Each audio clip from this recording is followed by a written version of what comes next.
الحمد لله الذي أرسل رسوله بالهدى ودين الحق ليظهره على الدين كله وكفى الله شهيدا وأشهد أن لا إله إلا الله وحده لا شريك له إقرارا به وتوحيدا وأشهد أن محمدا عبده ورسوله صلى الله عليه وعلى آله وأصحابه وسلم تسليما مزيدا أما بعد ناظرین کرام، السلام علیکم ورحمۃ اللہ وبرکاتہ۔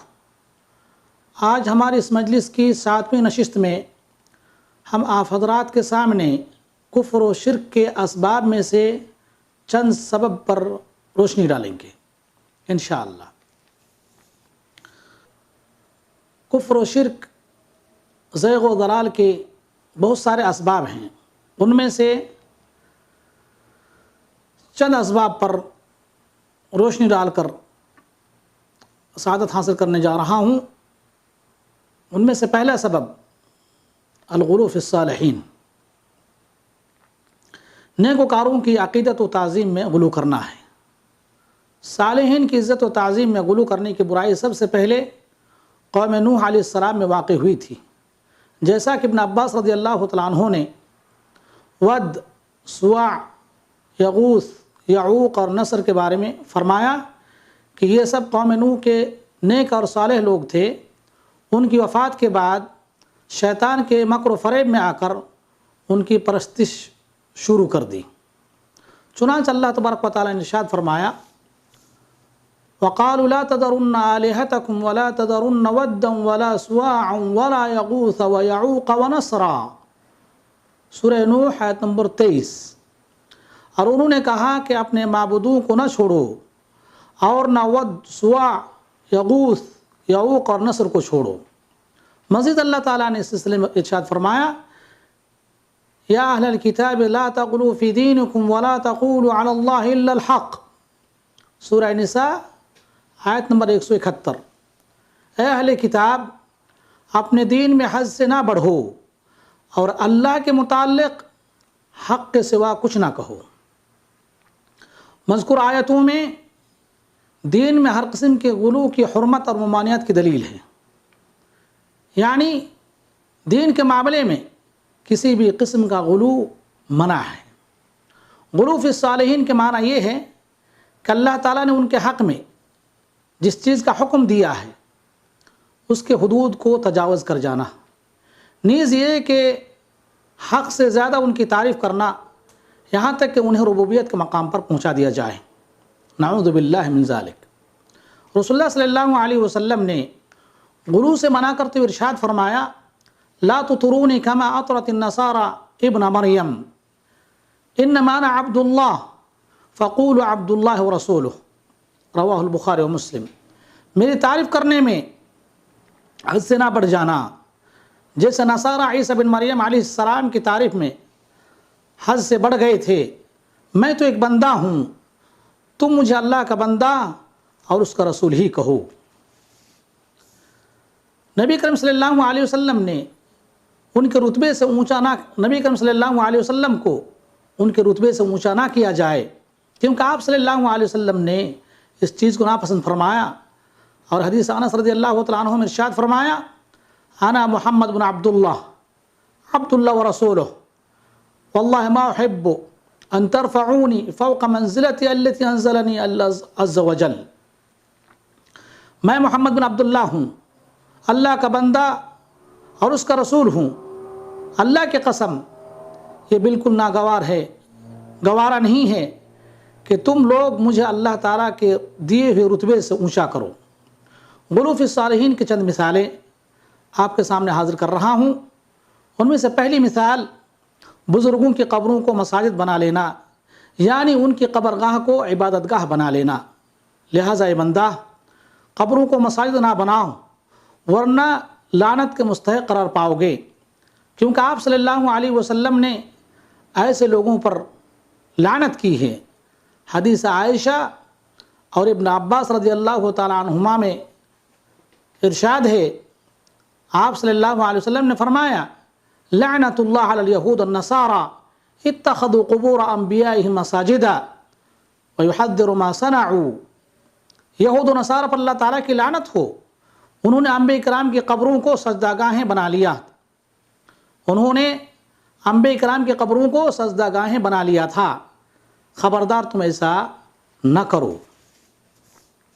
نبی کریم صلی اللہ علیہ وسلم نے قبروں کو سجدہ گاہ بنانے سے منع فرمایا اور ارشاد فرمایا الا فلا تتخذوا القبور مساجدا انی انہاکم عن ذلک، رواہ مسلم۔ خبردار تم قبروں کو سجدہ گاہیں نہ بنا لینا، میں تمہیں اس طرز عمل سے روک رہا ہوں۔ دوسری مثال، بناء المساجد علی قبورہم، بزرگوں کی قبروں پر مساجد تعمیر کرنا۔ اے بندہ قبروں پر مساجد نہ بنا، ورنہ اللہ تعالیٰ کی نظر میں بدترین مخلوق قرار پاؤ گے۔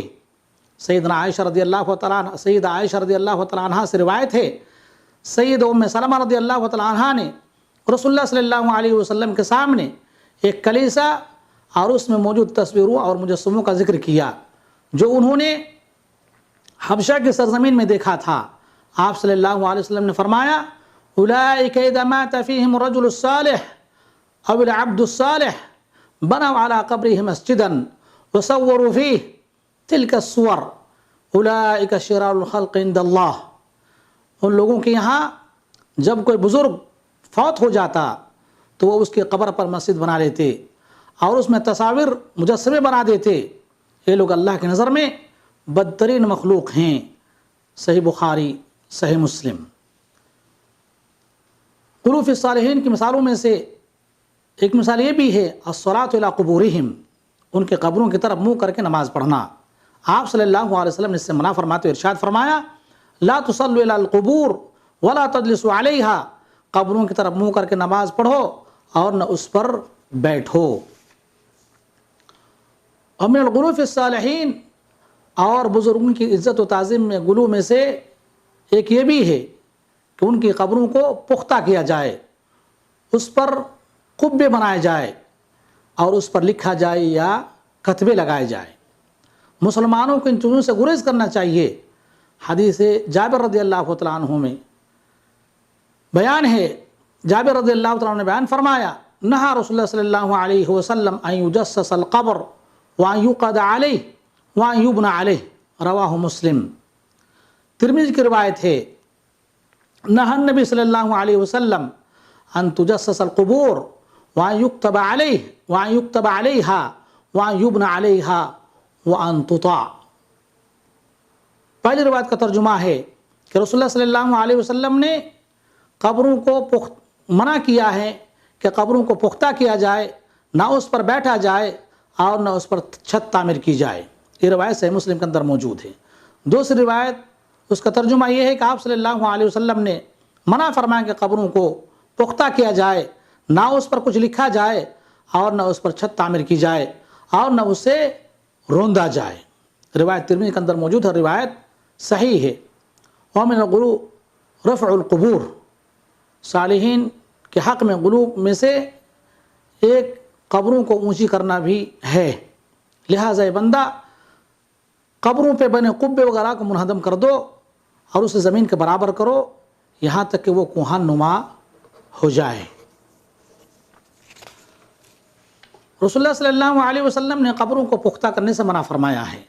ابو الحیاج الاسدی رضی اللہ تعالیٰ عنہ بیان فرماتے ہیں کہ علی رضی اللہ تعالیٰ عنہ مجھ سے کہا کیا میں تمہیں اس کام پر نہ بھیجوں جس پر مجھے اللہ کے نبی صلی اللہ علیہ وسلم نے بھیجا تھا؟ اللہ تدع تمثالا الا تمستہ ولا قبرا مشرفا الا سویتہ، جہاں کہیں مجسمہ نظر آئے اسے توڑ دو اور جہاں کہیں پختہ قبر نظر آئے اس سے زمین بوس کر دو، زمین کے برابر کر دو۔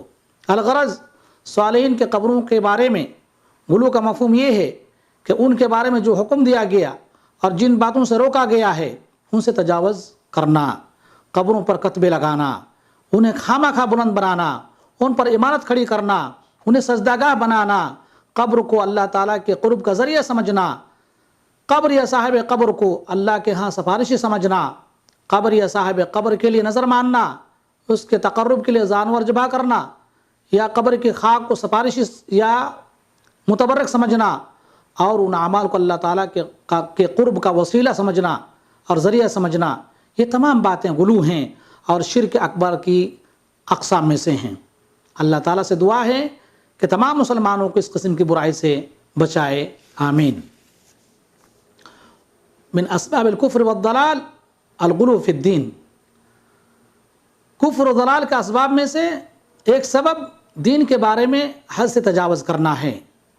غلو یا تو کفر ہے، جیسے یہودوں اور عیسائیوں نے غلو کیا، چنانچہ اللہ تعالیٰ نے ارشاد فرمایا لا تغلو فی دینکم، اپنے دین کے بارے میں حد سے نہ گزر جاؤ۔ یا تو بعض عبادتوں میں غلو کرنا جو کہ عین زیغ و ضلال ہے، چنانچہ آپ صلی اللہ علیہ وسلم نے ارشاد فرمایا وَإِيَّاكُمُ الْغُلُوَ فِي الدِّينِ فَإِنَّمَا أَهْلَكَ مَنْ كَانَ قَبْلَكُمْ الْغُلُوَ فِي الدِّينِ، خبردار دین کے بارے میں غلو سے بچ کر رہو، تم سے پہلے لوگوں کو غلو ہی نہیں ہلاک و برباد کیا تھا۔ رواہ النسائی، اور حدیث صحیح ہے۔ من اسباب الکفر والضلال الغلو فی النجوم والکواکب والشمس والقمر، اسباب کفر و ضلال میں سے ستاروں میں اور شمس و قمر کے بارے میں غلو کرنا بھی ہے۔ بے شک بعض اقوام نے ان مخلوق کے بارے میں غلو کیا، یہاں تک کہ ان کی عبادت کی جانے لگی۔ اس کی حرمت کی دلیل اللہ تعالیٰ کے فرمان ہے اعوذ باللہ من الشیطان الرجیم لا تسجدوا للشمس ولا للقمر واسجدوا للہ الذی خلقہن ان کنتم ایاہ تعبدون، تم سورج کو سجدہ کرو، تم سورج کو سجدہ نہ کرو نہ چاند کو، بلکہ سجدہ اس اللہ کے لیے کرو جس نے ان تمام چیزوں کو پیدا کیا ہے، اگر تمہیں اس کی عبادت کرنی ہے تو۔ سورہ فصلت آیت نمبر 37۔ من اسباب الکفر والضلال الکبر، ضلالت و گمراہی کے اسباب میں سے ایک سبب غرور و تمکنت اور فخر و مباحت بھی ہے۔